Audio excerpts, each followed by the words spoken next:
one more reaction video to Something CinemaSins for this month. And yes, another Disney film that they've sin on, and which I'm reacting to. Yep, Disney. And this came out not long ago, and that being Everything Wrong with Treasure Planet in 18 minutes or less. Yes, I was hoping that they would cover Treasure Planet, and thus they finally have. As of this recording, they still haven't covered Atlantis: The Lost Empire. That's one of my requests. I'm sure everybody else has requested for them to sin on.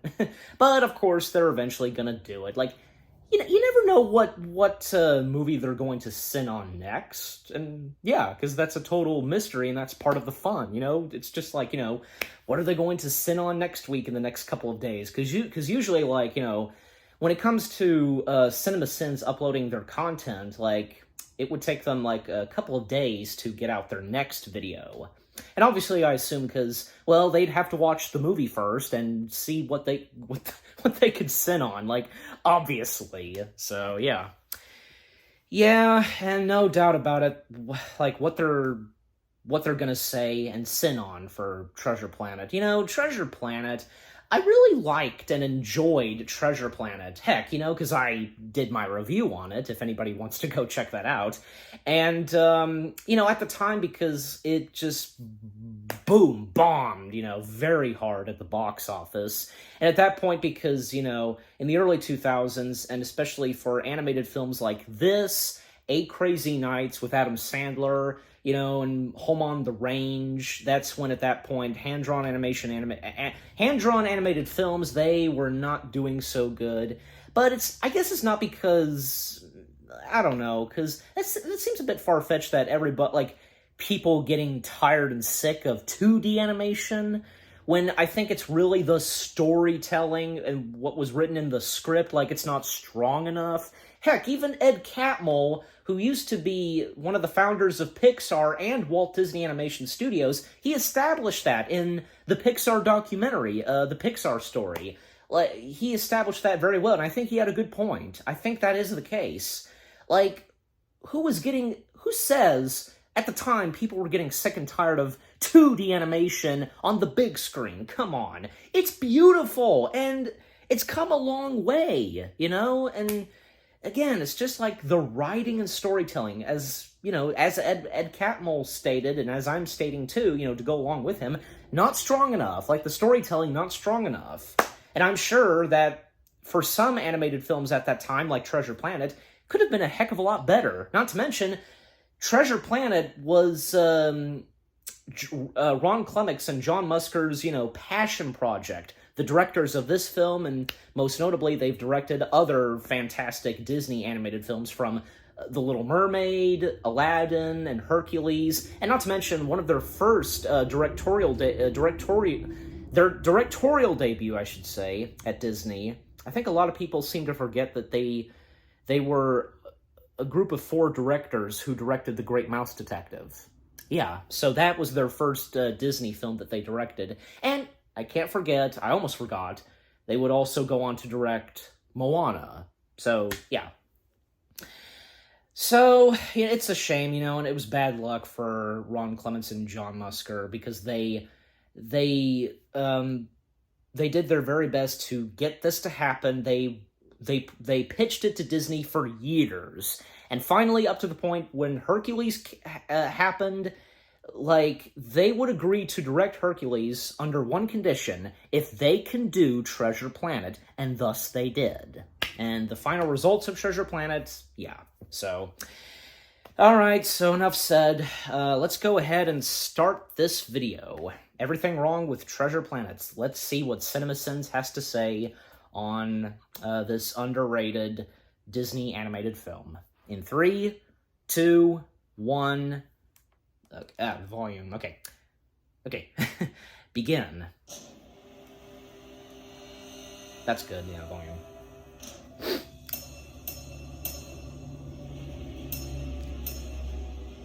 Of course, spoilers. What's up with this 5-3 aspect ratio. This is America, damn it. You either chop that to 4:3 or expand it to 1:8:5:1. None of this European middle-of-the-road art house, but rear window is shoved this way business. See, this is what happens when you don't have enough logos to make me angry. I have to find other outlets. The great merchant ships with their cargoes of I forgot about that. solar crystals Felt safe and secure. God damn, this is beautiful animation. I'd be tempted to take a set. That was Tony J, the narrator. 3D CG and its tried and true traditional 2D animation, but they didn't. They abandoned it because of a couple box office bombs that had nothing to do with the art and went into full 3D CG jellybean heads, which we're now stuck with for life. So here's a sin for that unnecessary course correction from the House of Mouse. Little did they suspect that they were pursued by Pirates. And they had terrible lookouts because it's super hard to hide in space. and the most feared of all the It's a small ship, so... notorious Captain Nathaniel Flint. Badass. I can't wait to spend an entire movie building him up and establishing him as Nah, the no, scale no. species he could have been. Couldn't possibly waste a super cool bad guy like this. Oh, can They those did. eyes get any bigger? The philosophical foundation for most manga animation somehow makes it into the script. Planet. Roll planets. I'm gonna get it. Holy sh! She just absolutely engulfed half that child's belly. Frame by frame, that this is the most horrifying thing to ever be in a Disney movie. Look at that face! She wants to eat that child! Jaw is unhinging like a snake. I think that could be the ready to swallow a thumbnail. baby cow. That child is trying to escape the jaw of a big mouth demon monster, and you will not convince me otherwise. I know it's real. You win. It's real. Lying to your children. Well, in this case, accidentally telling the truth. Little does she You know. get the idea. Both of them know that is. Oh, our hero has a death wish. Got it. Great lesson for all the kiddos out there. It's straight to danger, kids. That's where the fun is.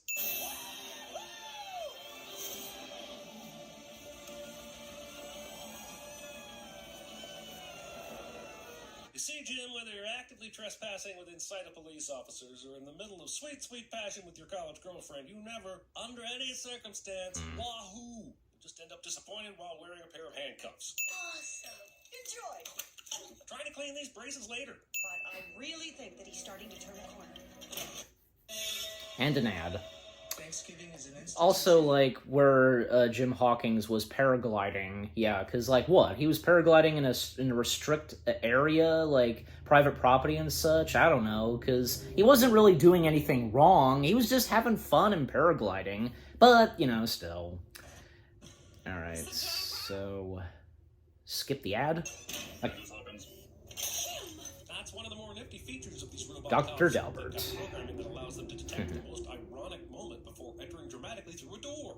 Moving violation 904, section 15, paragraph 6. Programming a robot to be forgetful. Any more slip-ups will result in a one-way ticket to juvenile hall. A one-way ticket, eh? Guess we're just disposing of any remaining shred of hope that incarceration is for rehabilitation. Going for the honesty, I guess. And by point, I mean sin. This woman has switched seats for this group shot. This table has appeared out of nowhere between this family and the stairs. This child's... Well, at least Dr. Dalbert's still in the seat, the table he was at. No one has touched the delicious powdered spheroids since they were delivered over 2 minutes ago.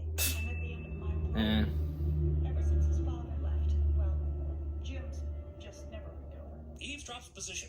Slid off the roof and we're I mean, right who there in the ship wouldn't? on a Who dock wouldn't by the recover? house. Why are you so far away now?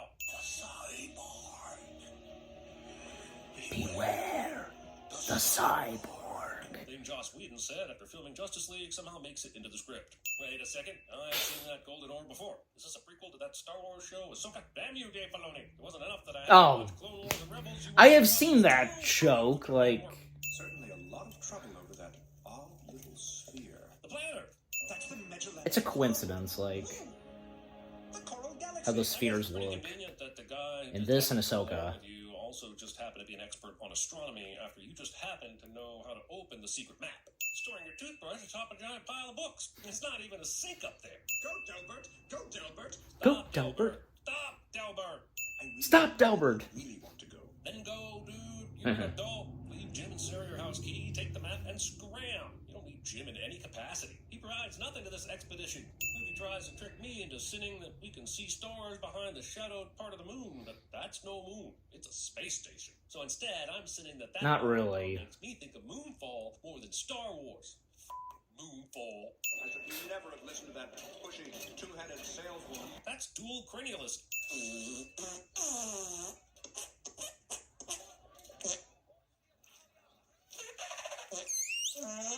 fluent in flatula, Jim. Sure, but that doesn't explain how you made a fart squeak. That requires skin-to-skin contact through a very thick glove and who knows how many layers of gigantic spacesuit material. Also, stealing a joke from the Rock Bottom episode of SpongeBob, which came out 2 years prior to this film.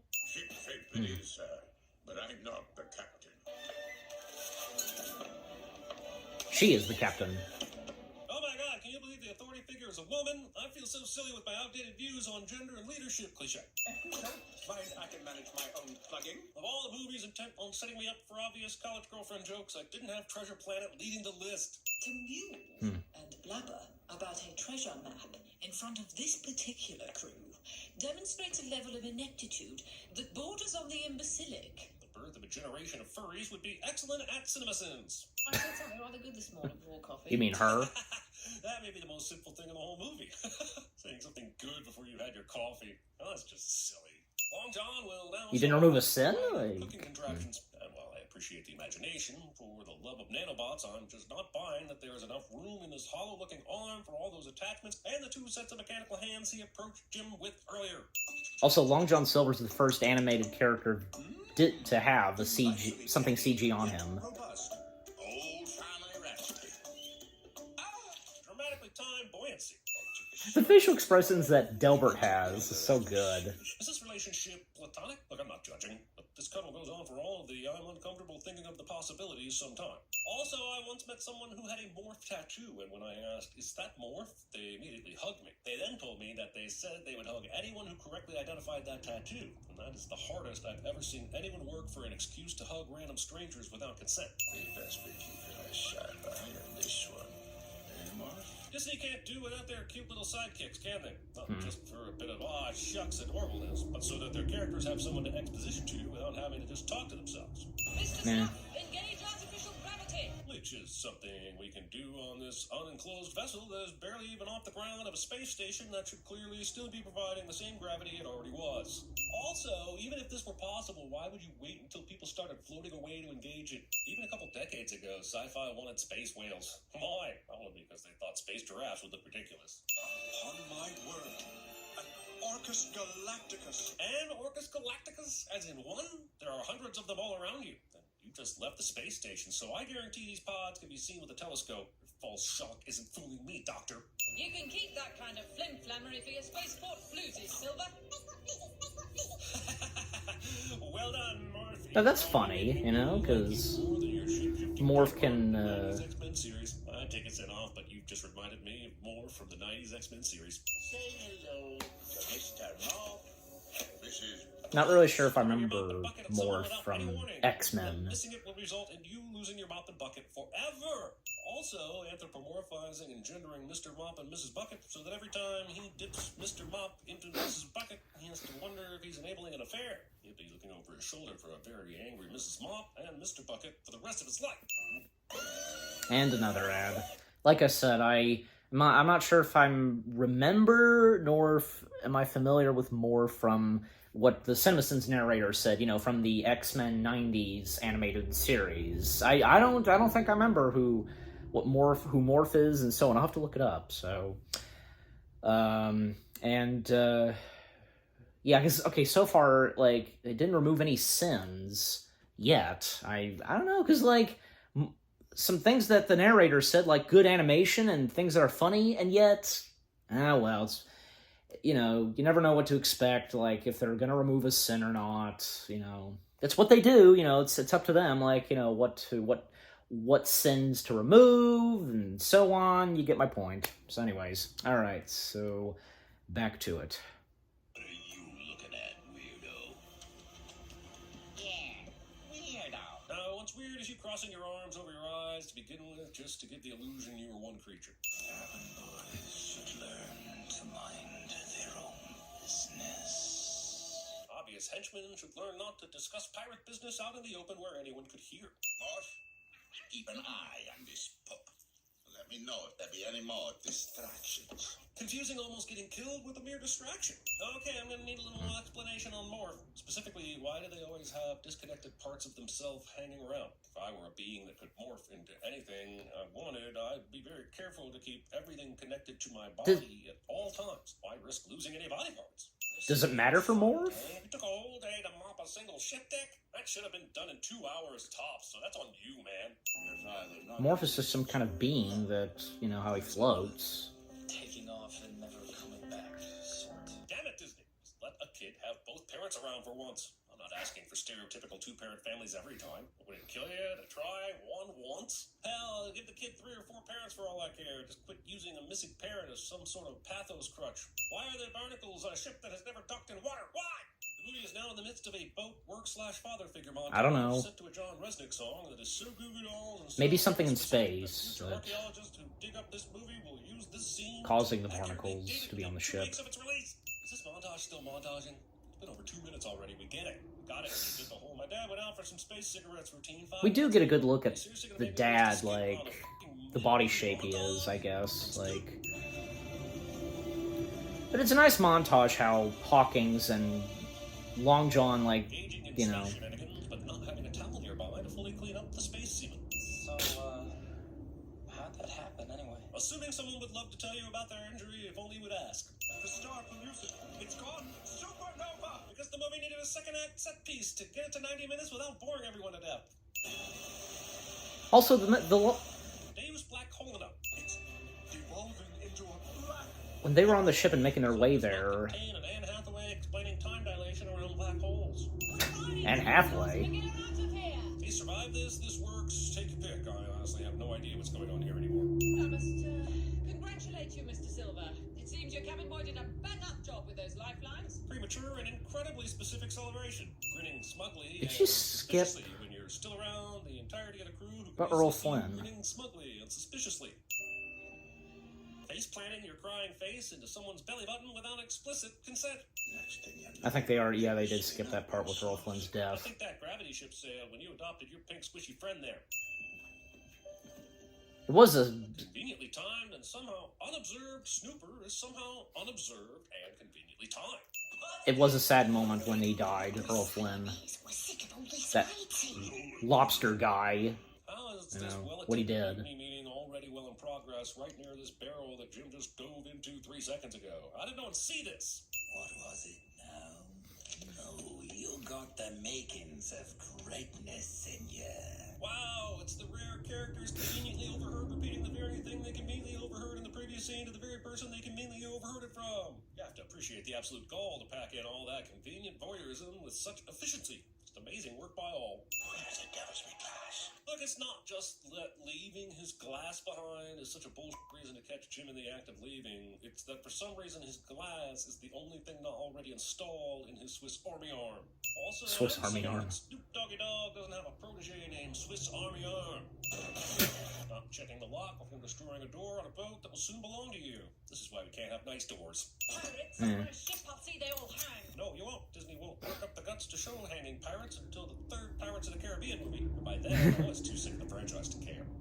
And the fact that Pirates of the Caribbean, the first one, came out a year after this. Who has shown the intelligence to problem solve and emote will now be relegated to a dog trying to choose a master. Morph is way too smart to not already have pondered the ethical ramifications of this decision, and I will hold them accountable accordingly. Laser ball at 12 o'clock. How the does a laser ball even work? Lasers are light. They're meant to be. Are you not going to question how they're still breathing out in space? Cup of tea and I'll be right as rain. The British. Morph The waits British. until the possible second to reveal they were imitating the map, just in case you didn't already know what an asshole they were. And this is where we finally get Ben. Come to rescue me at last. Having Martin short and waiting 65% of the movie to introduce his character. I mean, solitude's fun. Don't get me wrong. Solitude's a snooze fest. Rift is where the fun is. Windows Millennium Edition.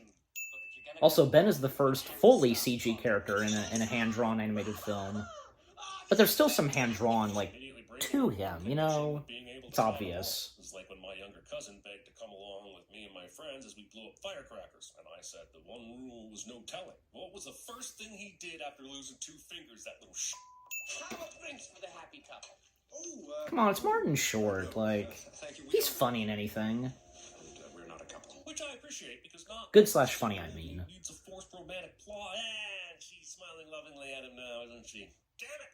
You and me. That This is where they really hit it off, the captain and Delbert. Even portion of the treasure is yours. This is a dumb negotiation. What is he offering here? Take half the treasure? He's brought exactly 0 parlay to this parlay with which to parlay. Doctor, you have wonderful eyes. Oh, sure, she can say this line without getting in trouble, but when I said it, I was escorted from the clinic by Delbert, security. like... We can't help her. Dang it, Jim, I'm in a stroke. She's talking crazy. Making your Star Wars references too obvious. So what's the plan? This doesn't wake anyone up or alert the lookout. What do you mean they don't have a lookout? How did they not appoint a lookout? That's like night campfire rule number 1. And another ad. Yeah, so, like, again, like... it's true. Like, first off, it's true. Yeah. We don't see the Martin Short robot until, I guess, 65 minutes into the film. I'm pretty sure that's how the narrator established. Well, I mean, it's happened before, kind of, with some characters in movies. I mean, heck, like... quickly, example, Home on the Range, like, yeah, one of the very first characters we see in Home on the Range is Lucky Jack, and how he doesn't show up again and join the 3 cows, like, very later on into the film. I don't know, like, almost near half an hour into the film, I guess. Like, you get my point, so, yeah. So, I guess that's a good example right there. Or like, say, how in Lilo and Stitch, like, the Galactic Federation, we see them, at the beginning of the film, and, when we then come to Hawaii on Earth, we don't see them till very later on into the film, an hour or so into the film, and that's when, like, the Grand Councilwoman, assigns Gantu to this time, capture and bring in 626, Stitch. So there's that. That's another good example right there. All right, so back to it. No panic. Breathing in. Breathing out. Programming a robot to need to breathe. But you're docked above a This was a good gravity, sequence, and like, there are even the clouds, gravity thing. Meaning you're clearly in the planet's atmosphere. Why isn't the planet's gravity in effect? You ever get a reason to open this The villain's demise, the lobster guy, whatever his name is. Yeah, I thought so. So you put the gizmo ball into the indentation. Crab, Looks like it was it's- made to fit some sort of gizmo ball. How do you think of these amazingly secret security measures? He used his portal to roam the universe, stealing treasure. That's such a poor use of portals. They're best used for getting test subjects to engage in several deadly science experiments for your sadistic amusement. How dare you, movie? How fucking dare you? Oh, I guess it's a cute little reference, Trap was a simple laser that was both easy to spot and even easier to step over. Do I have that? I right? did forget about that. We're gonna need a bigger boat. Complete incompetence. You've been very That's in this film. truly. So helpful, she's gonna you senseless once y'all get off this planet, thus continuing the time-honored tradition of scientists getting laid. With abnormally thin wrists. But it's not your wrists that matter, it's the width of the middle of your hand. Also, your dimensions shouldn't matter. He got out easily and he doesn't realize. According to those dimensions. Also, you're just now noticing you can slip out of the ropes? Or is it that your head is too teeny tiny for your big fat body? Body shake. Face it, no one in this movie is a good guy. This distance is all the bullshit. They're not this close. Look at how far Jim fell and how little slack Silver has to still be holding the ship. We got exactly 2 minutes and 34 seconds to And that was when Long John Silver Glad you got became a it. better man, It's a time to the bullshit tension third act countdown clock. Let's just say Ben was not one of Disney's better ideas. Eh. Programming a Again, I have no problem 10 with seconds Ben. off in life or death situations.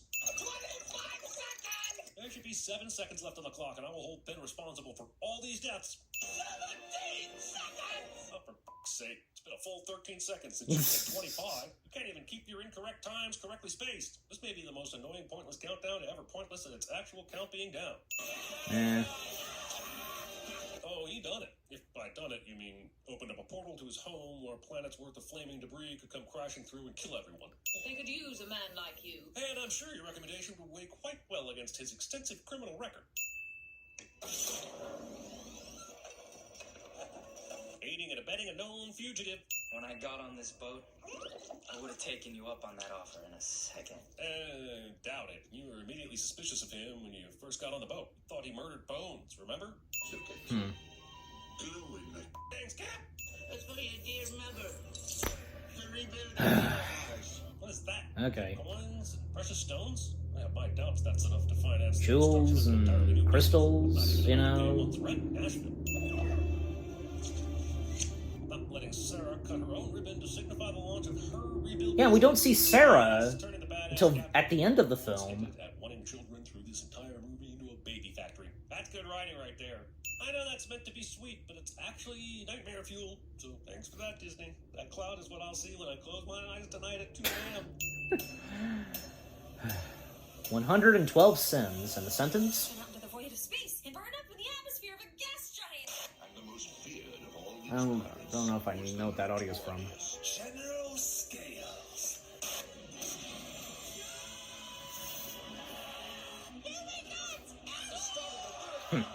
Jim, I Makes sense. have had it. Do you want to go to juvenile hall? Is that it? Jim, look at me. Do you have any idea what it costs to raise you and how much you're just throwing away every day? Give me a number. That's Lady Bird. What was that old salamander's name? Oh yeah, Bones. Billy Bones? Bones? Bones? Tangerine on his house. Damn it, Bones. I need you. Yes! I got That's what I was thinking of! just like you to me. Dr. McCoy. Say Like, hello to my little friend. Your astronomical advice was most helpful. Well, I have a lot of help to offer anatomically. It is a bit nipply out. I mean nippy out. What did I say? Nipple? Christmas Vacation. There is a nip in the air, though. I say we kill them all now. That's pretty good. You want the map? You're taking me, too.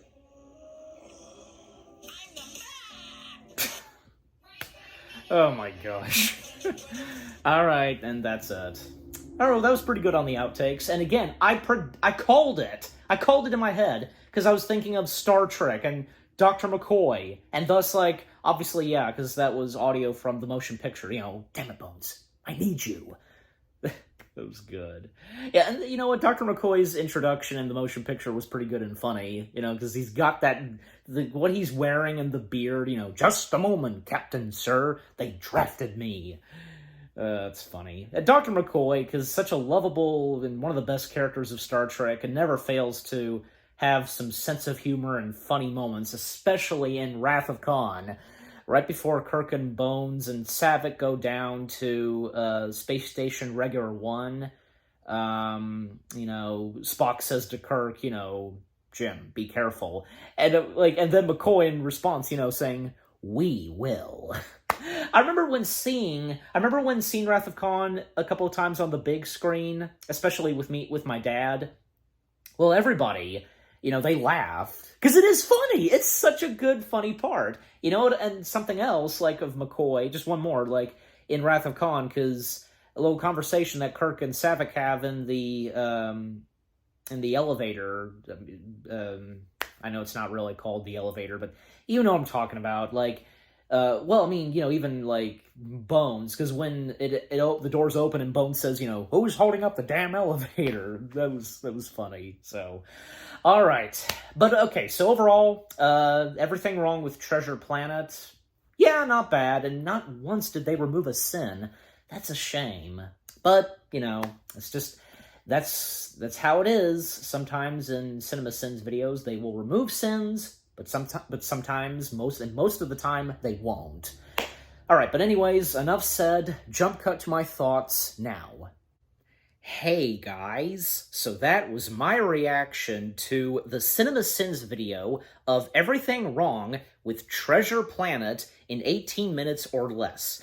Yeah, and you know, sometimes they would put that in the titles of their videos, like in 17 minutes or 18 minutes, 23 minutes or less, you know, sometimes. But yeah, again, you know, the video of them covering and sending on Disney's Treasure Planet, not bad at all, and understandable on things they had to say, but still, like, moments where the narrator was complimenting on some things, like, you know, the animation, something that was funny, it wouldn't have hurt to take a sin off, but No, and I know that's obviously that has happened before with many of their videos that they do. I mean, I was thinking if they would remove one or two sins, but not at all. And as I said, sometimes they would, sometimes they wouldn't in most of their videos, the content. Yeah. So, Treasure Planet still, because it's a shame because, again, like, when it first came out, how it was received, and, not to mention, and alongside with Atlantis the Lost Empire, Disney was hoping that both of those animated films like would succeed, and they were making plans for their future, and for it being a franchise, like for Atlantis the Lost Empire, because they were already planning to make a TV series. They were going to bring back the submarines and Disneyland for it being themed to Atlantis. But of course, due to the poor results of Atlantis, those plans for Atlantis' future didn't happen, and all that they did for the TV series, the planned TV series, well, what they had made and animated and the episode, like 3 episodes that were already done, they just put them all into a movie, a direct-to-DVD film, which being Milo's Return. And for Treasure Planet, well, not even, like, say, like, what was planned for Treasure Planet. Like, there were plans for, I believe, a TV series, but also a sequel. Not even, like, a TV series made it for Treasure Planet. And, well, nor the sequel. I mean, it would have been awesome to see this happen for what would come next for Treasure Planet. And same goes for Atlantis. Because, infamously, for Treasure Planet 2, Jim. I was almost thinking of Jake. Jim Hawkins. Jim Hawkins was at one point going to have a girlfriend, a love interest in the sequel. Because Delbert already got, his girl, and it's only fair that, Jim would get his girl next.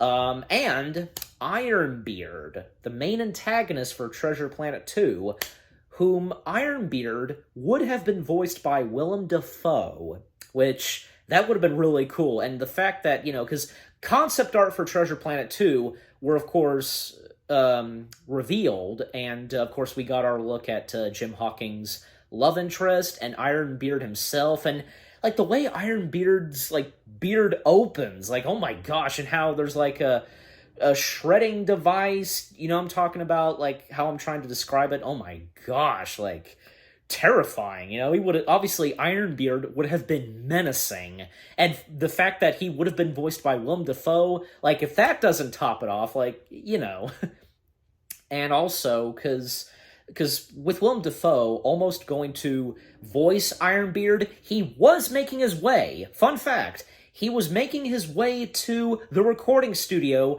to record for Ironbeard, but when he was making his way there, he was informed that the sequel was canceled. So much for him, making his way to the studio to record his lines. For them to tell him this as he was making his way, oh my gosh, I'm sure that he was upset by this, and I'm sure, he would have loved to have done this, had it not been canceled, and knowing Willem Dafoe. So, and, who says Willem Dafoe can't play good villains? Like, he would have been good as Ironbeard, and that proves so, because for live-action films that he's done, well, we know him best as the Green Goblin, so there's that. And I keep forgetting, like, Green Goblin is, like, the only villain that a lot of people seem to remember him best as. Like, I can't recall if he's played other villains. At least, like, in some movies that I have seen Willem Dafoe in. I don't recall, but, surely he hasn't played, just one villain, in his entire career. And also for Long John Silver, because it was nice that, we got someone who was evil at first, but then he got redeemed, and that was thanks to Jim Hawkins. Well, and that's the purpose, and that's the point for Treasure Planet because, you know, in the story itself, Long John Silver, you know, first started out being ruthless and, you know, being a pirate, of course, but thanks to Jim Hawkins, you know, that change, you know, Jim Hawkins basically changed Long John Silver. Yeah. And how could, you know, Long John Silver, like, bring any harm to Jim Hawkins? Like, he was protecting and being very secure of Jim Hawkins, you know, and not even, like, letting his crew harm him in any way. So, and not to mention, Treasure Planet was the third movie adaptation of Treasure Island that Disney had done. The first one, of course, being the one from the 1950s, which, by the way, the 1950s Treasure Island film, I almost said Treasure Planet, from Disney was their first ever fully live-action film. Song of the South, well, it had animation to it, so that technically doesn't really count, you know. And then, in the 1990s, the late 1990s, I should say, well, the Muppets, they did their own Treasure Island film, which being Muppet Treasure Island. You have good old Tim Curry as Long John Silver. That's a perfect role. And how that Tim Curry, he was a longtime fan of the Muppets and he wanted to do something with the Muppets, and thus he did in Muppet Treasure Island. And this would have not been perfect for Tim Curry, you get my point. He was so perfect as Long John Silver in Muppet Treasure Island, you know? This was perfect for him playing that role. And after Muppet Treasure Island, you know, fast forward, and thus Disney would do an animated film on Treasure Island, but this time being science fiction and in space, and boom, Treasure Planet. And again, you know, you just gotta feel sorry for the directors, Ron and John, because again, this was their passion project. They've been wanting to do this for years and decades while working at Disney, but they were assigned to, you know, other films that they were assigned to direct, that is, you know, of course, you know, being The Great Mouse Detective, The Little Mermaid, Aladdin, and Hercules, and finally, after Hercules, they did Treasure Planet, of course.